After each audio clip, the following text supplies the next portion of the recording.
রোববারের আলসি দুপুরে হঠাৎ যদি একাকিত্ব এসে গ্রাস করে, সেটাকে দূরে রাখার এক এবং অব্যর্থ ওষুধ 91.9 ফ্রেন্ডস এফএম এর বিশেষ নিবেদন সানডে রোম্যান্স। আজকের গল্প সপ্তনীলে লেখা অপ্রত্যাশিত। এটি সানডে রোম্যান্স অরিজিনালসের একটি নিবেদন। মুখ্য চরিত্রে কথক, অর্ক, অভয়, শ্রুতি আর স্নেহা। শুরু হচ্ছে অপ্রত্যাশিত।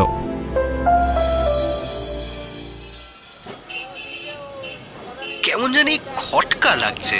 ওহো, খটকা কিসে? তুই তো প্রায় সেটেলড। ম্যানেজমেন্ট তো প্রমোশনের কথা ভাবছে, এই তো বললি। আবার এত চিন্তা কিসে?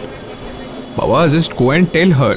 অবদা, সেটেলমেন্টের জ্ঞানটা তুমি আর দিও না প্লিজ। হ্যাঁ, 30 বছর বয়সে এখনো বেবাক সিঙ্গেল। এইভাবে বিয়ে কর, সেটেল কর, সাউন্ডস ওয়ে টু মাচ অক্সিমরনিক। যাক যাক মানে? না মানে তাহলে এখনো রেটরিক্যাল ডিভাইসেস গুলো মনে আছে? হ্যাঁ, তোমার সাথে কথা বলা মানে এই ফালতু ইংলিশ নিয়ে জ্ঞান। সোজা করে বলো, বিয়ে প্রপোজাল দেবো কি দেবো না? শোন, এইসব ব্যাপারে আমায় ইনভলভ করে কি হবে বলতো? I am in no man's land, মানে ইয়ে যাকে বলে নো ওম্যানস। 4 বছরের বড় হয়ে একটা রিলেশনশিপ অ্যাডভাইস দিতে পারছো না? The best relationship advice is not to take a bit of advice from others. তোমার ব্যাপারে তোমার থেকে ভালো আর কেই বা জানবে বলো? আর তুই তো আমাকে নামটাও বললি না, সেটুকু তো বল। না, সেটা এখনই রিভিল করতে চাই না। We have let this as a secret all this time, আর সেইটাই এর পরেও কন্টিনিউ করতে চাই। বাট বুঝতে পারছি না, is she really into me? মানে সিরিয়াস কি আদৌ? মেয়েদের দেখে তো কিছুই বোঝা যায় না, কি যে ঝামেলা। এইবার বুঝলে কেন আমি আজও একা? আচ্ছা, নাম বলতে হবে না, কি করে তো বল। কলেজ না জব? একটু ব্রিফ না দিলে তো কিছুই বলা পসিবল না। না না, কলেজ না, শি ইজ আ MBA। আমার অফিসের HR ডিপার্টমেন্টে আছে। তাছাড়াই সিনেফাইল, তাই মাসে একবার নন্দন যেতেই হবে। না হলে 2 বার করে কলেজ স্ট্রিট, কফি হাউস। একরকম বইয়ের পোকা বলতে পারো। আমি তো জানতামও না আমাদের ফার্স্ট ইনফর্মাল মিট ওই কলেজ স্ট্রিটেই। But she is nice. এমনি মনে কোনো প্যাচ নেই, বাট কোনোদিন বলার সুযোগ হয়নি that how much I love her. Direct marriage প্রপোজালটাই নেহাত। কি হলো, শুনছো? শুনছি। দেখ, একটা কথা বলতে পারি, যদি তোর পছন্দ হয়েই থাকে দেরি করিস না, বলে ফেল। In fact it's good for you. Reject করলেও you will get your peace of mind. কেন রিজেক্ট কেন? আরে জাস্ট সেই। আর তাছাড়া তুই এত শিওর কি করে হয়ে যাচ্ছিস যে অ্যাকসেপ্ট করবে? HR ডিপার্টমেন্টের লোকেদের ওপর আমার এমনিতেও ভরসা নেই। HRদের পিছনে লাগাটা তোমার দিন দিন স্বভাব হয়ে যাচ্ছে। সে তো আমি চিরকালই খুঁতখুঁতে কর্পোরেট ম্যান। এই কিউবিক্যাল জিনিসটাই মাথায় ঢোকে না। ভয় নেই। তোর প্রেয়সীর পেছনে লাগবো না, বুঝলি। আমি বরং যাই। আরে কোথায় যাও? এলাম, বুঝলি, কাজে ঢুকতে লেট হয়ে যাবে, যা জ্যাম নর্থের দিকে। হাত থেকে চায়ের ভাঁটটা ফেলে অভয় গড়িয়াহাটের ব্যস্ত ফ্রাইডে মর্নিংয়ের ট্রাফিকের দিকে মন ঘোরালো। না, কলেজে দেরি হয়ে যাচ্ছে। সরকারি কলেজে সেরকম কড়াকড়ি না থাকলেও অভয় এই দিকে খুবই সচেতন। সময় ক্লাস নেওয়া, কলেজে ছেলে মেয়েদের সাথে ইন্টারঅ্যাক্ট করা, টিউশনে আলাদা করে পরীক্ষা নেওয়া, সবটুকু সে নিজের হাতে করে। তবে বাকি জীবনটা তার একেবারেই অগোছালো।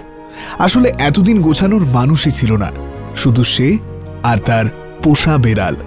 তাও অর্ধেক দিনই এই কলেজের ইংলিশ লেকচার নিতেই কেটে যায়। এদিকে অর্ক চেনা রুটের অটো ধরল। অফিসে ঢুকতেই প্রথমে একবার HR এর টেবিলের দিকে দেখে হতাশ হয়ে নিজের কেবিনের দিকে এগিয়ে গেল। আজ তো তাদের কফি ডেটে যাওয়ার কথা, এখনো এলো না কেন সে? না, ডেট কি ঠিক বলা হবে? কারোর সাথে শুধু দেখা করাটাই কি ডেট? নাকি সিনেমায় যেভাবে দেখায় হিরোর দিকে তাকিয়ে হিরোইন লজ্জা পায়, সেটা ডেট? আচ্ছা, সে তো অর্ককে দেখলে লজ্জা পায় না। কিবোর্ডের ওপর হাত রাখতেই কখন যে সময় পেরিয়ে যায় অর্কর খেয়ালই থাকে না। কোনোদিনই কোনো মেয়েকে ঠিক করে অ্যাপ্রোচ না করতে পারলেও কোডিং তার প্রথম ভালোবাসা। অর্কর বাবা এই হেন প্রোগ্রেসিভ মানুষ হতে কোনোদিনই চাননি ছেলে ইঞ্জিনিয়ারিং করুক, বরং সব অপশন খোলা রেখেছিলেন। Science, arts, commerce, sports, music, সব। তাও অর্ক মন থেকে ইঞ্জিনিয়ারিংকেই ভালোবেসে ফেলেছিল। সারা অফিসে এসির হালকা গুম শব্দ আর কিবোর্ডের মৃদু টুকটুক গুঞ্জন ছাড়া আর কোনো শব্দ নেই গোটা অফিস ঘরে। কেবিনে সবাই স্বপ্ন বুনছে অতি সন্তর্পণে। এখানেই মানুষ প্রতিদিন হেরে যায় যন্ত্রের কাছে। অর্কর মনে পড়ল 1984 নভেলটার কথা।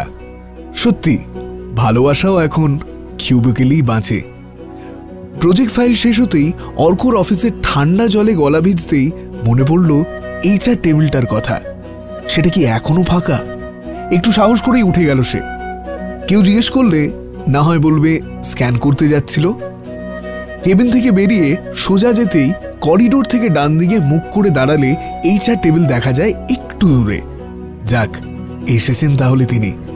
সবুজ সালোয়ার আর খোলা চুল, এত দূর থেকেও যেন ভেসে আসছে জ্যাসমিনের গন্ধ। এত দূর থেকেও যেন ওই ব্যস্ত দুটো চোখের মাঝে হারিয়ে যাচ্ছে অর্ক। পরক্ষণেই নিজেকে সামলালো সে। এখন আর ডিস্টার্ব করবে না অর্ক তাকে, বরং একটা টেক্সট করেই দেখা যাক। তার বেশি এমনিতেও তার সাহসে কুলোয় না। কি হলো, যাবে তো? এত লেট হলো আসতে? কাজে মন দাও, এই করতে আসা হয়? বস জানতে পারলে কি হবে জানো? ও সরি, কাজ কমপ্লিট। তুমি আগের দিন বললে বেরোবে, তাই আর কি। এখন যাও, দেখা করতে হলে কাজ করো। আহা, রাখছো কেন? শ্রুতি, তোমায় না কিছু কথা বলার আছে। তোমাদের ছেলেদের এত কথা বলার কেন থাকে বলো তো? তারপর শেষে গিয়ে তো মুখ ফুটে কিছুই বলতে পারো না। কেন, আর কেউ কিছু বলেছে? কাজে মন দাও। আচ্ছা, তাহলে অফিসের পরে দেখা হচ্ছে। সেটা অফিসের পরে ভেবে দেখা হবে।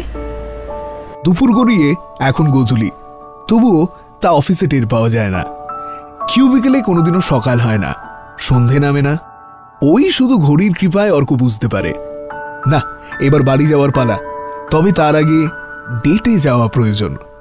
মানুষ যেন এক অভ্যেসের মতো, অনেকটা ওই রাস্তার চেনা সাইনবোর্ডগুলোর মতো, যেগুলো না থাকলে পথ ভুল হতে বাধ্য। তাই অভ্যেসবশত আজও শ্রুতি আর অর্ক এই ক্যাফের এক নিরালা কোণে লাতে আর ক্যাপুচিনোর দ্বন্দ্বে মত্ত। তবে আজ অর্কর জন্য খুব গুরুত্বপূর্ণ দিন। আজ সে কিছু বলতে চায়। এতদিনে এতগুলো ডেটের অভিজ্ঞতায় অর্ক এইটুকু বুঝতে পেরেছে তাদের মধ্যে বন্ধুত্বের চেয়ে বেশি কিছু আছেই। এই কথা নতুন করে আর বলে দিতে হচ্ছে না। তবুও সে কোনোদিনই মুখ ফুটে কিছু বলেনি। আর সব কথা যে মুখ ফুটে বলতেই হবে তারও তো কোনো মানে নেই। মনে মনে অভয়দার দেওয়া reasons why you should tell your girl that you love her নিয়ে টেড টকটা মাথায় ঝালিয়ে নিচ্ছে অর্ক। সত্যি অভয়দা মোটিভেশনাল স্পিকার হলে পারত। আজ ক্যাফেটা একটু ফাঁকা, তাই না? হঠাৎ ছুটে আসাটা প্রশ্নে কল্পনার জগতে ছন্দপতন হলো। অর্ক কাঁপা গলায় বলল, তাই? কই? হ্যাঁ, বেশ ফাঁকা আগের থেকে। আজকাল আর কেউ আসে না। Covid has change lives. ভেবেছিলাম ব্যাঙ্গালোরের প্রমোশনটা নিয়ে চলে যাব, তার আগেই যা হলো। দেন মা বললো আর না যেতে। তুমি চলে গেলে আমাদের দেখা কোথায় হতো? কি বলে? জোরে বলো। না না, কিছু না। তুমি কি যেন বলছিলে তখন? কখন? কি বলছিলাম তখন? ওই টেক্সটে বললে। কি বলবে খুলে বলো। আজ তোমার কথাবার্তা কেমন আলাদা লাগছে। You look weird. কি হয়েছে বলো তো? ইস, কি উইয়ার্ড। আজ আর বলা যাবে না। কনফিডেন্সের গ্রাফটা একেবারে এক ঝটকায় নিম্নগামী হয়ে গেল। ও ওটা কি কি যে বলতে যাচ্ছিলাম, ওই দেখো আর মনেই পড়ছে না। এই ন্যাকামি মেরো না তো, খোলসা করে বলো। না, আমি বলতে যাচ্ছিলাম যে সবুজ সালোয়ারে না তোমাকে ভারী সুন্দর লাগে। আর কিছু না, আর কি বলবো। তারপরে কথা চলল আরো আধ ঘন্টা, কিন্তু কিছুতেই মনের চিঠি পড়ে শোনাতে পারল না অর্ক। কি যেন এক অজানা ভয়, হয়তো রিজেকশনের ভয়। এই এক সমস্যা জানেন, কত মানুষ শুধু হেরে যাওয়ার ভয়ে খেলার মাঠের মুখই দেখে না। দার্শনিক ঠিকই বলেছেন, লড়াইটা মাঠে নয়, মাথায়। কিন্তু অর্কর কপালে কি লেখা আছে? যাদবপুর অব্দি অর্ক আর শ্রুতি ক্যাবে করেই এলো। তারপর শ্রুতির বাড়ি অব্দি 15 মিনিটের হাঁটা পথ। অর্ক একবার ট্রাই করে দেখবে কিনা ভাবছিল, ঠিক তখনই ছন্দপতন। বড্ড বেশি লাজুক তুমি। একটাই তো জীবন, এত লজ্জা পেলে চলবে? না না, আমি লাজুক ঠিক না, তবে মানে এই এই তোমায় দেখলেই কেমন হয়ে যায়। মার্কা কথাগুলো বলবে না তো। এত ক্লিশে কেন তোমরা ছেলেরা? আচ্ছা, আর বলবো না। মানে আসলে ভয় আছে। You are really close to me. আমার চট করে কারোর সাথে এত ভালো বন্ধুত্ব হয় না। এত ভেবো না, your a nice guy, she will definitely find someone. অন্তর থেকে কেউ যেন চিৎকার করে বলছিল, অর্ক এই চান্স, বলে ফেলো, why someone, why not you. কিন্তু পাশ থেকে ব্যস্ত ট্রাফিকের মতো চান্সটাও চলে গেল। এইসব আশ্বাস দিয়ে কি হবে বলো তো? যেই ভাবি প্রমোশন পাবো কারোর মনে, অমনি ডিমোশন, নয়তো ডিরেক্ট সাসপেনশন। এখন তো নিজেই নিজের পোর্টফোলিও রিজেক্ট করি। পাবেন with proper support of the HR, our employees will reach heights. বসের ট্রান্সফার হলে কামান তাহলে আপনি ধরছেন? Shut up. সে তো সকাল থেকেই করে আছি। কি বলবে বলছিলে, এখনো বললে না? কি আবার বলবো? Do you like me? হঠাৎ না, just asking, মনে হলো। তো তুমি কি মনে করো? You're a nice guy. Feels great to be with you. এইরকম কেয়ারিং মানুষ আর কজন থাকে বলো? না, কথা শুনে মনে হচ্ছে পাখি তার বাসা অনেকটাই চিনতে পেরেছে। ওকে, চলো বাড়ি চলে এলাম। তোমার সাথে সময়টা যে কখন কেটে যায় বোঝাই যায় না। ঠিকই, তাহলে কাল দেখা হচ্ছে? কাল তো শনিবার। ও রাইট। আচ্ছা, গুড নাইট। Good night. ফাঁকা রাস্তার উপর দাঁড়িয়ে যেন আবার হারিয়ে যাচ্ছিল অর্ক। আবারও কেউ যেন কানে ফিসফিস করে বলল, নট নাও। কে বলে এই কথাগুলো? কারা থাকে আমাদের মনের ভেতরে? আমরা হয়তো সত্যিই জানি না। ঠিকই তো চলছিল, প্রপোজ নাই বা করলি, অ্যাটলিস্ট ওকে কিছু তো বলবি। না ঠিকই আছে, এইটুকু তো বলেছি। আহ, সোনা ছেলে আমার, এইটুকুতেই গলে যায়। ওসব ছাড়ো তো, তোমার খবর বলো। ও হ্যাঁ, তোকে বলবো করে তো বলাই হয়ে ওঠেনি। তোর বৌদি পেয়ে গেছি, একটু ছোট আমার থেকে, কিন্তু পেয়েছি এই অনেক। বাবা, কি করে সে? কোথায় থাকে? আরে সব হবে পরে, তুই তোরটা সামলাতে পারিস কিনা দেখ, তাহলে একসাথে ডেস্টিনেশন ওয়েডিং তো হয়েই যাবে। বাবা, পুরো শর্টেড তো। তা কোথায় করবে ডেস্টিনেশন ওয়েডিং? প্যারিস? না গো আমার ঋত্বিক রোশন, ওই সিমলা কিংবা গ্যাংটক। আগে তোরটা তো ফাইনাল হোক। সেই, তুই নামটা তো আর বললি না। আরে বাবা, আগে হোক তো। সেই HR ম্যাম বলে কথা। তোমার HRদের উপর এত রাগ কেন বলো তো? সে অনেক পুরনো গল্প, পরে বলবো। এখন রাখি, বুঝলি, ঘুমোতে যাবো। কাল তাহলে বিকেলের দিকে একবার আমার ফ্ল্যাটে চলে আয়, বৌদিও থাকবে, আলাপটা না হয় সেরে নেওয়া যাবে। সে না হয় হবে খন। আর শোন, ওভারথিঙ্ক করিস না। Overthinking is like a drug, doesn't lead you anywhere. বুঝলাম। চলো, গুড নাইট। শহরে আজ হালকা বৃষ্টির ছোঁয়া। মেট্রো থেকে বাইরে এটা দেখতে দেখতে কেমন যেন ঘুম জড়িয়ে আসছিল। অর্কর মনে পড়ছিল শ্রুতির কথা। কি করছে এখন সে? একটা টেক্সট কি করবে? সকালে গুড মর্নিং এর পর আর তো কথাই হলো না। সে যাই হোক, কালকে সে বলেই দিতে পারত নিজের মনের কথাটা। এরপরে যেদিন দেখা হবে সেদিন সে কথাটা ঠিক বলবে। আপাতত অভয়দার বাড়ি যাওয়া যাক, সেখান থেকে তো যাদবপুর কাছে, একবার না হয় দেখা করেই যাবে সে। অভয়দার ফ্ল্যাটটা খুব পরিপাটি, ছবির ফ্রেম থেকে দেওয়ালের রং সব কি সুন্দরভাবে গোছানো।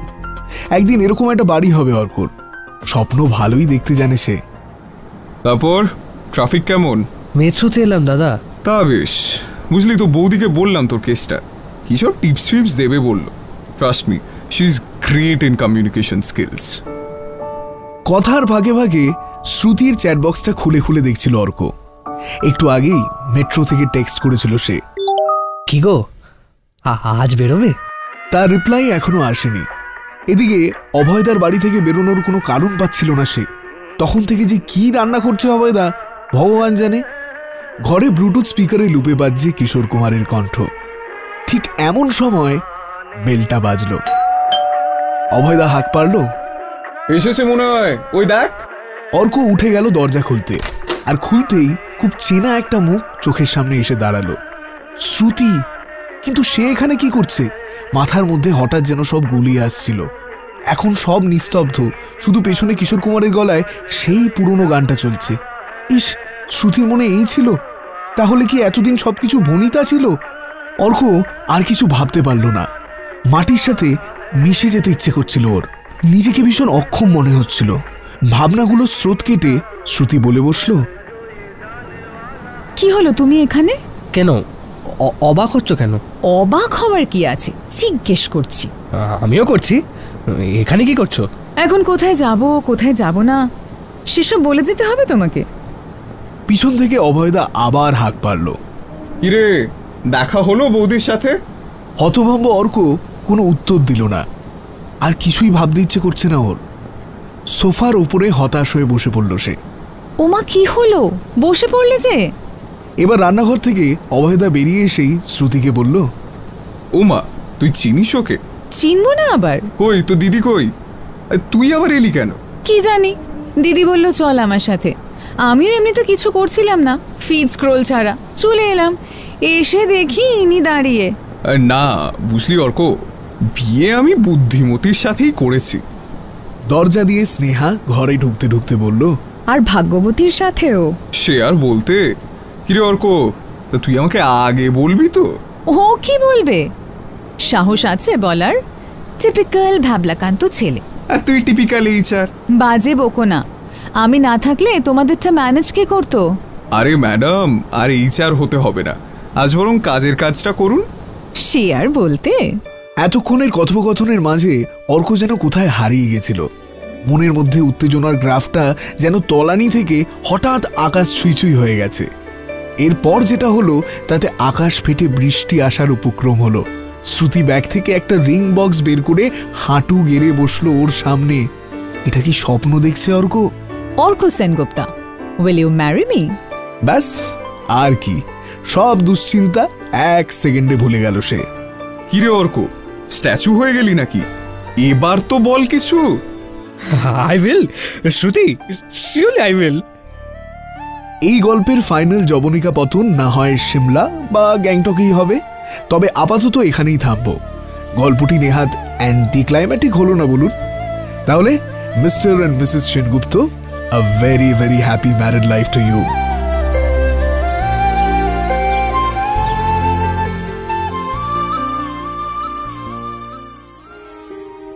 শুনছিলেন সপ্তনীলের লেখা গল্প অপ্রত্যাশিত।